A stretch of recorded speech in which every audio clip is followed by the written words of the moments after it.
പ്രിയപ്പെട്ടവരെ, നമ്മുടെ ആലപ്പുഴ മെഡിക്കൽ കോളേജിൽ ഹർഷന എന്ന പെൺകുട്ടിയെ ഇവിടെ വയറ്റിൽ 5 വർഷം മുമ്പ് 2021 ഡോക്ടർമാർ സിസേറിയൻ ചെയ്തപ്പോൾ കത്രിക മറന്നു വെച്ച് വേദന തിന്നുന്ന കേരളത്തിലെ ഒരാൾ, അവർ പല പ്രാവശ്യം ആരോഗ്യമന്ത്രിയും മറ്റവരും ബന്ധപ്പെട്ടിട്ടും ഒന്ന് ഇതുവരെ തിരിഞ്ഞു നോക്കിയിട്ടില്ല. അപ്പോൾ ഇത് ബന്ധപ്പെട്ട അധികാരികൾ അത് ചെയ്യാതെ ഇന്നത്തെ മനോരമ പത്രത്തിൽ വലിയ വാർത്തയായി വന്നിരിക്കുകയാണ്. ഈ സർക്കാർ എന്താ ചെയ്തുകൊണ്ടിരിക്കുന്നത്? അതിന് നടപടി സ്വീകരിക്കണ്ടേ സർക്കാർ വെറുതെ ഊതി വീർപ്പിച്ച KSRTCയിൽ പരസ്യം കൊടുത്ത് സർക്കാർ നല്ലതാണ് പറഞ്ഞിട്ട് കാര്യമില്ല.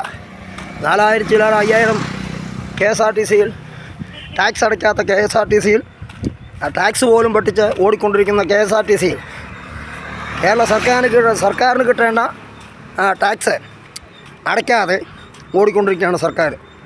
അപ്പോൾ KSRTC ഓടി, അതിൽ പരസ്യം പിണറായി വിജയൻ്റെ ഭരണനേട്ടം. ഇതാണോ ഭരണനേട്ടം?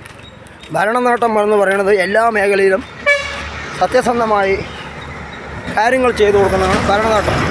ഇത് ഭരണനേട്ടം എന്ന് പറയാൻ പറ്റില്ല, ഭരണം മോശം എന്ന് വേണമെങ്കിൽ പറയാം. അതാണ് സത്യം. 100% ഫെയിൽഡാണ് ഈ സർക്കാർ. ആദ്യത്തെ പിണറായി സർക്കാർ എന്തൊക്കെയോ കാട്ടിക്കൂട്ടി, രണ്ടാമത് ഇങ്ങനെയാണ്. ഇപ്പോൾ ഈ കുട്ടിയുടെ വയറ്റിൽ കിടക്കുന്ന കത്രിക വേദന നിന്ന് ഇപ്പോൾ അത് ഇന്നത്തെ മനോരമയിൽ വലിയ വാർത്തയായിട്ട് വന്നിരിക്കുകയാണ്. അത് ജനങ്ങൾ അറിയണം.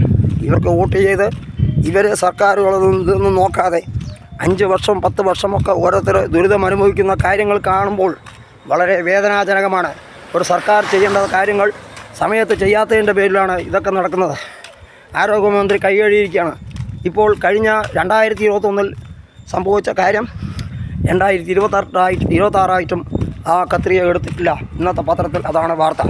അതുകൊണ്ട് അത് ബന്ധപ്പെട്ട അധികാരികളും ഡോക്ടർമാരും അതിനെ ശസ്ത്രക്രിയ ചെയ്ത് പുറത്തെടുക്കുന്നതിന് വേണ്ട സൗകര്യങ്ങൾ, കത്രിക പുറത്തെടുക്കുന്നതിനുള്ള സൗകര്യം ചെയ്യണമെന്ന് മുൻ ഗ്രാമപഞ്ചായത്ത് മെമ്പർ ശങ്കറാണ് അറിയിച്ചു.